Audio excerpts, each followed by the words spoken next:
All right, welcome to this week's Market Snapshot. What's happened in the Northern Virginia real estate market in the last 7 days in under 5 minutes. Here we go.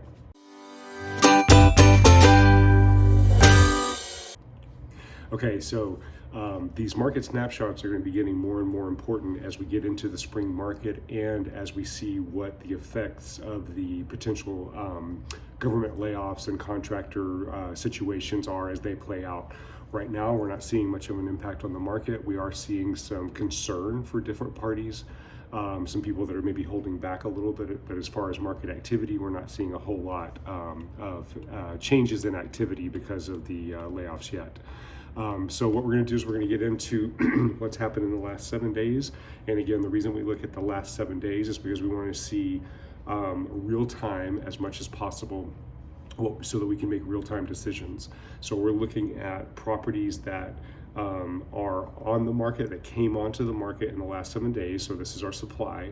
And we're looking for properties that went under contract in the last 7 days. So that's our demand, supply versus demand, so that we can see, okay, how much supply is being eaten up by the demand. When you use just sold data, that data can actually be about 45 to 60 days old, as we've discussed previously. But this is for week over week, so we can make real-time decisions. So let's get into the numbers here real quick. Oh, by the way, Kelly and Tatiana should hopefully be back this next week. So it won't just be me. All right, so let's get into the numbers here.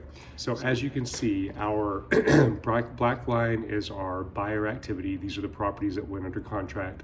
And you can see since January 1st, buyer activity has been on a steady increase. Since January 1st, seller activity or inventory has also been on a steady increase. It's had some more ups and downs, but it's been fairly steady. It's just not as steady as buyer activity. So what this is doing, and you can see this happen again this last 7 days, buyer activity ticked up, inventory ticked up. So you can see that this gap is increasing in distance. And so what that does is when we get over here into the buyer's market versus the seller's market, this line right here is a good neutral market. Anything above that market is considered a seller's market. Anything below that line is considered a buyer's market. And you can see that we've been pretty consistently moving into a seller's market, but especially here since about January 1st or 15th, we've had a strong increase in the seller's market. So we should see inventory potentially continuing to increase as we enter into the spring market. But as you can see, our buyer inventory, our buyer activity is so strong that as that inventory increases, we expect buyer activity to continue to increase with it.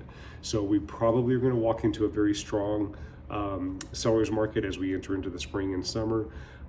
So buyers, you've got to be ready for your be competitive with your offers. We are seeing buyers getting more pre-offer inspections. We're seeing some buyers getting some contingencies depending on the property. So you just have to be ready property by property on how to strategically place your offer. Sellers, if you're considering selling, now is the time to get into the market because the buyer demand is there. As far as what's going to happen with the government, the change in the administration, we'll keep an eye on that and let you know. Don't watch the media. In fact, we're going to take an article that was sent to us by a client. We're going to dive into the stats and we're going to look real time at those statistics to see how accurate this article is, because the media is painting a very depressing picture for this market. And the fact of the matter is, you can see the statistics right here. That's not the case. Okay. If you have any questions, please let us know. Again, Kelly should be back this next week and hopefully Tatiana as well.